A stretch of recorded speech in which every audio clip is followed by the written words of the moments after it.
Hello à tous, j'espère que vous allez bien. Bienvenue dans cette nouvelle vidéo couture.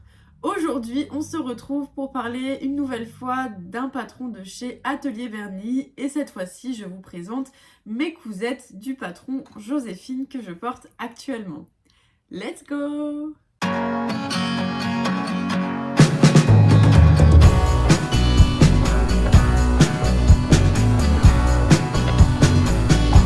Alors, j'ai cousu deux modèles Joséphine. Donc, le premier, c'est cette robe qui arrive à peu près en dessous du genou, que je porte donc actuellement dans un tissu plus métis, blanc comme ceci. Très très beau tissu, très facile à coudre par ailleurs.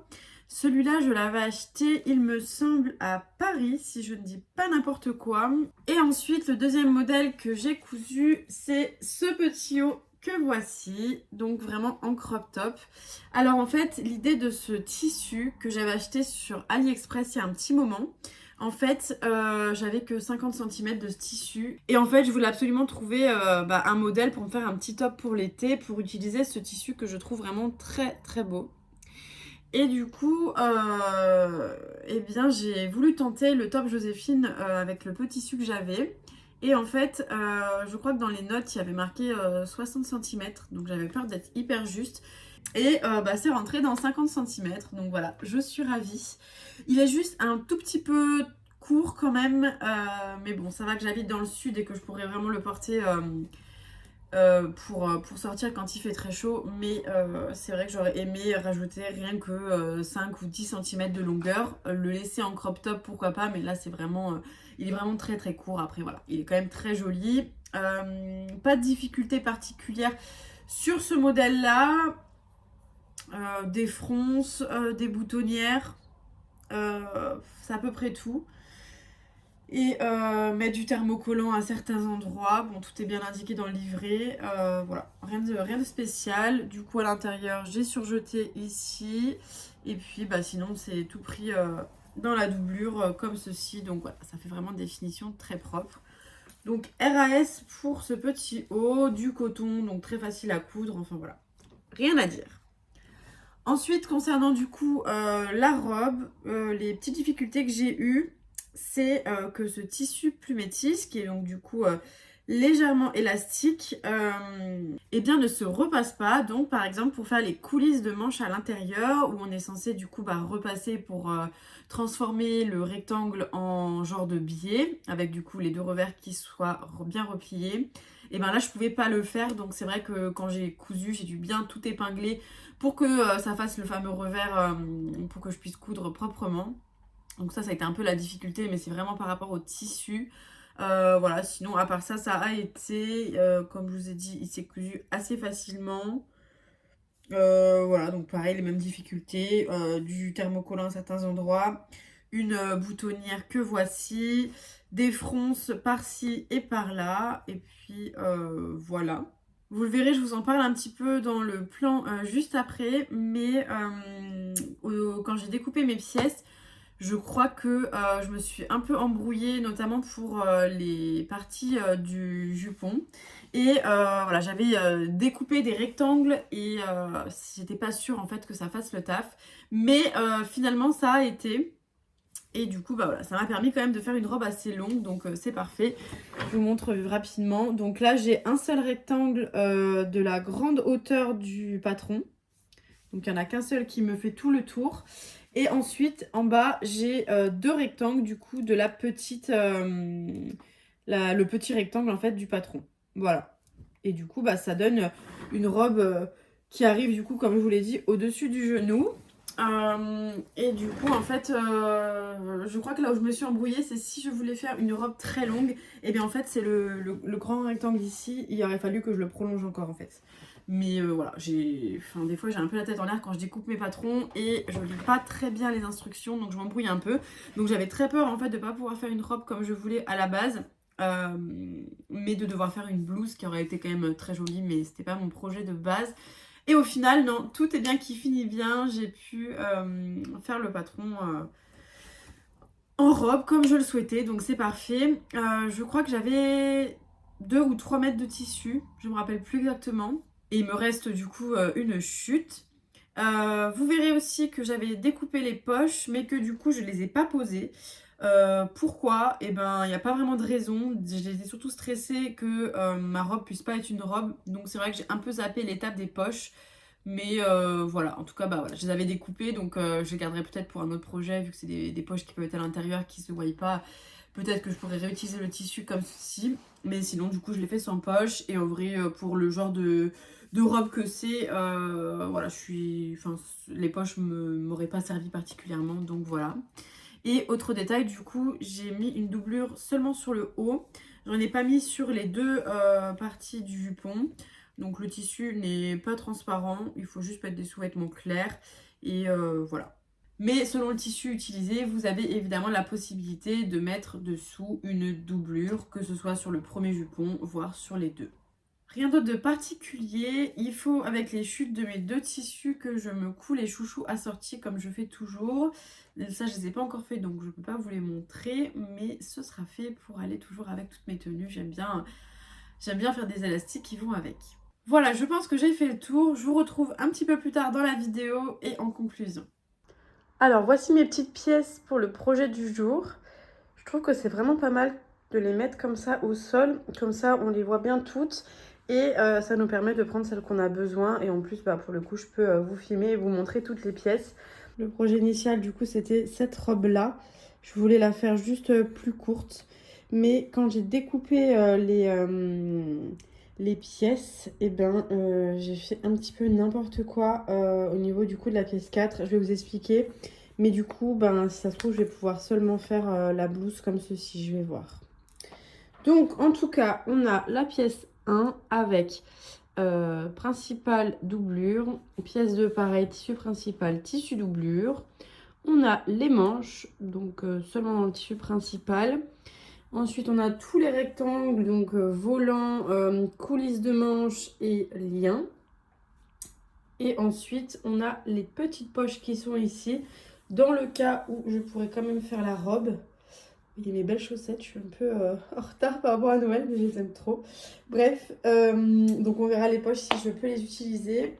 Et du coup, par rapport à ces pièces-là, quand j'ai découpé, en fait, j'ai mal lu, j'ai mal compris, je pense. Je sais pas ce que j'ai foutu, mais voilà. Je suis grave dégoûtée. Du coup, ce qui fait que j'ai deux rectangles de cette largeur-là et deux rectangles de cette largeur-là. Voilà, donc je vais voir ce que j'arrive à faire. Sinon, peut-être que je vais réussir à faire une robe courte. Je vais voir. Franchement, je sais pas du tout. Je vais essayer de me débrouiller. Mais voilà, comme je vous dis, au pire, eh ben, on fera simplement une blouse.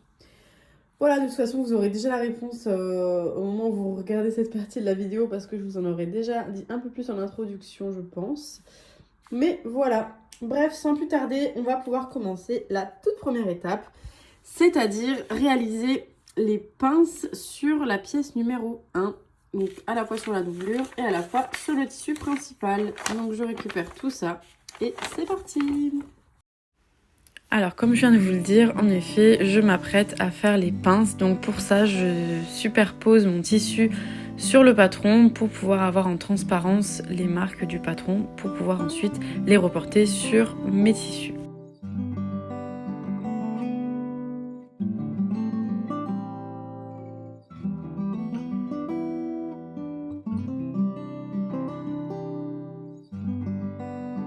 Je viens épingler tout ça et ensuite je vais venir faire un point droit directement à la machine à coudre et je finis la couture en ne faisant pas de point d'arrêt. Je laisse dépasser les deux fils et je viendrai faire un petit nœud pour venir fermer quand même la couture de cette façon-là.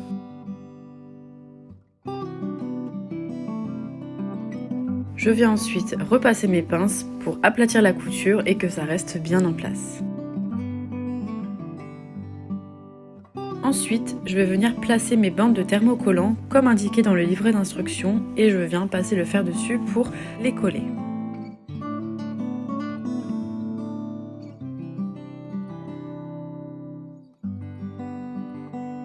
La troisième étape consiste à assembler le buste. Et pour cela, je viens prendre mes deux devants que je viens mettre endroit contre endroit avec la partie dos sur mon tissu principal et je vais venir coudre les côtés et les épaules.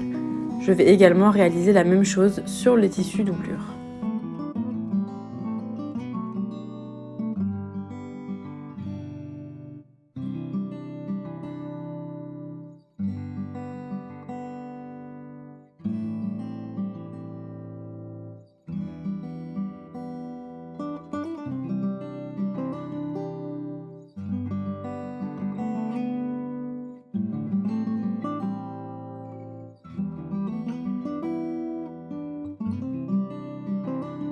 Ensuite, en quatrième étape, je vais venir coudre la doublure, c'est-à-dire que je vais venir mettre endroit contre endroit le tissu principal avec le tissu doublure et je vais venir coudre l'encolure et les deux devants.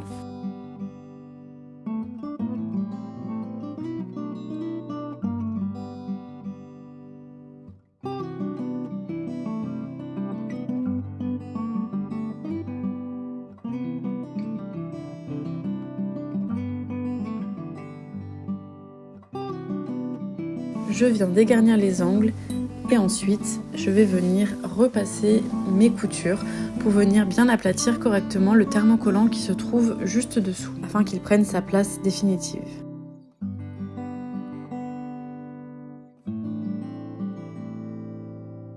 L'étape 5 et 6 du livret d'instruction ne concerne pas le modèle que je fais, alors je passe tout de suite à l'étape 6, c'est-à-dire de coudre les manches. Pour cela, je vais venir les plier endroit contre endroit et venir coudre toute la longueur du bras.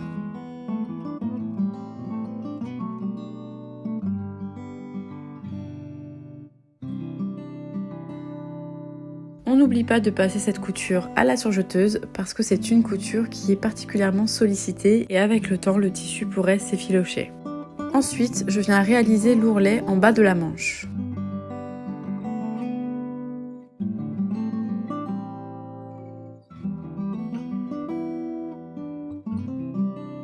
Et maintenant, on va passer à l'étape pour coudre la coulisse de la manche.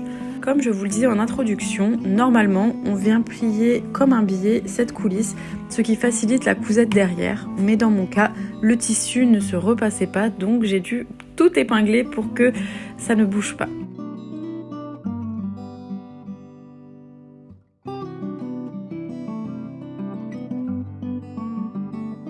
Et voici ce que ça donne. Et maintenant, on va venir à l'aide d'une épingle à nourrice faire passer un élastique à l'intérieur pour faire l'effet froncé.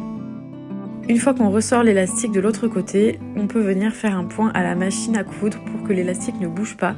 Mais moi, en l'occurrence, je fais le point à la main parce que je trouve que c'est beaucoup plus simple. On vient ensuite froncer le haut de la manche pour venir correspondre pile poil à la taille de l'emplacement des manches initialement prévu dans le top que l'on a déjà cousu tout à l'heure. On vient épingler endroit contre endroit la manche avec le corps du top.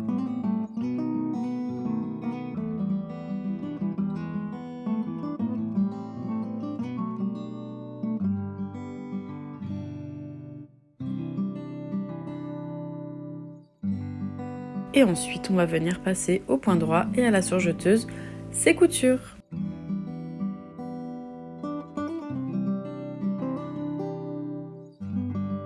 Et on fera évidemment la même chose de l'autre côté.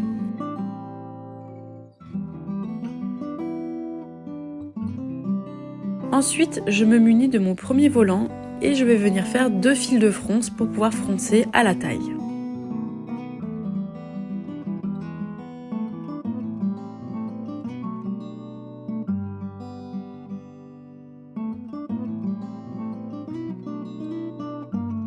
Maintenant, je vais venir former le volant de taille. Pour cela, je viens réaliser un ourlet sur les côtés et sur le bas du volant. Et ensuite, je viendrai faire 2 fils de fronce pour également froncer ce volant.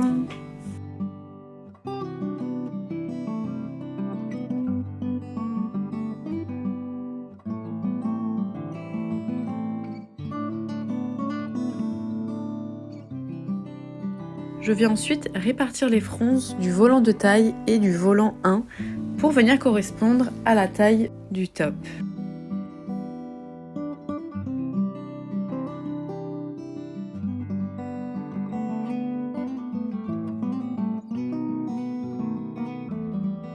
Comme d'habitude, on épingle tout bien et on vient passer à la machine à coudre et à la surjeteuse.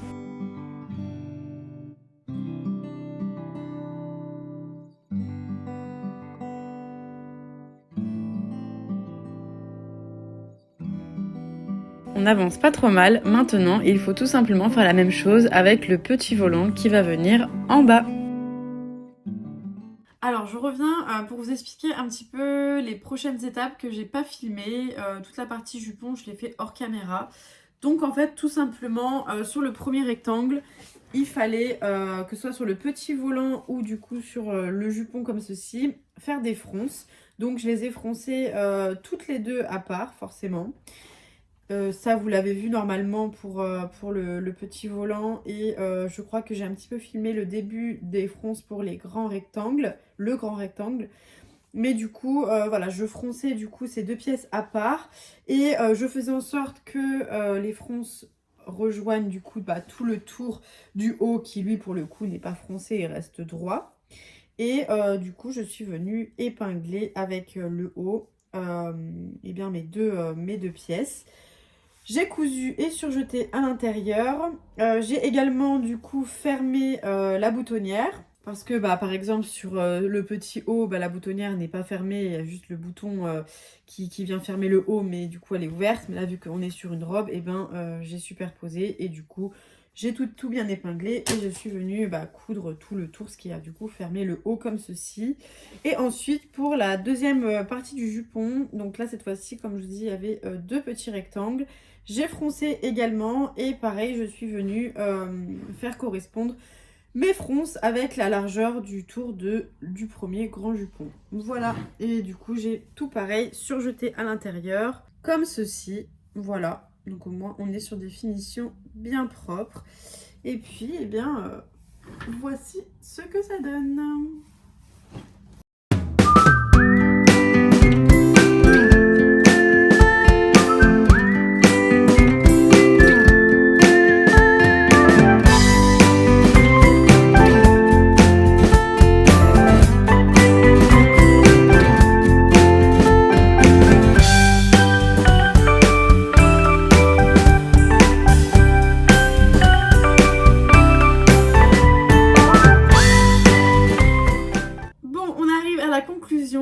J'espère que cette vidéo aura pu vous plaire, que les instructions auront été suffisamment claires pour vous imager un petit peu et compléter le livret d'instructions qui vous est donné lors de l'achat du patron. J'ai été très contente de coudre ce patron. Tous les ateliers vernis que j'ai cousus pour l'instant, je n'ai absolument pas été déçue. Que ce soit sur les instructions, sur mon choix de tissu, sur la forme, sur la taille. Vraiment, tout est toujours bien carré et je suis hyper contente. Il me reste un patron que j'ai en ma possession de chez Atelier Berny à coudre et en l'occurrence c'est le Nina. J'ai prévu de faire une robe, donc j'essaierai de la faire peut-être d'ici 2 semaines et vous sortir la vidéo. Ensuite, je pense que je rachèterai des patrons de chez Atelier Berny. Il y en a, je crois, 2 ou 3 autres qui me font de l'œil. Mais en tout cas, voilà, je suis ravie et je sais que tous les patrons que j'ai cousus jusqu'à présent, donc la blouse rose, que j'ai également faite en robe, la robe Georges, d'ailleurs que je compte refaire très bientôt, la robe Joséphine et le haut Joséphine, et la blouse Frida, pareil que je compte refaire bientôt. C'est vraiment des patrons que je suis très fan d'avoir cousu. Et j'ai très hâte de faire du coup la robe Nina. Donc voilà, je pense qu'on a fait le tour. En tout cas, je vous remercie d'avoir regardé cette vidéo jusqu'à la fin. N'hésitez pas à liker la vidéo, à la commenter ou à vous abonner si ce n'est toujours pas le cas pour soutenir mon travail. Je vous invite à me rejoindre sur mes réseaux sociaux, Instagram et TikTok, Ayane Soleneva. En attendant, je vous souhaite une très bonne journée ou une bonne soirée en fonction de l'heure à laquelle vous regardez cette vidéo et je vous dis à bientôt!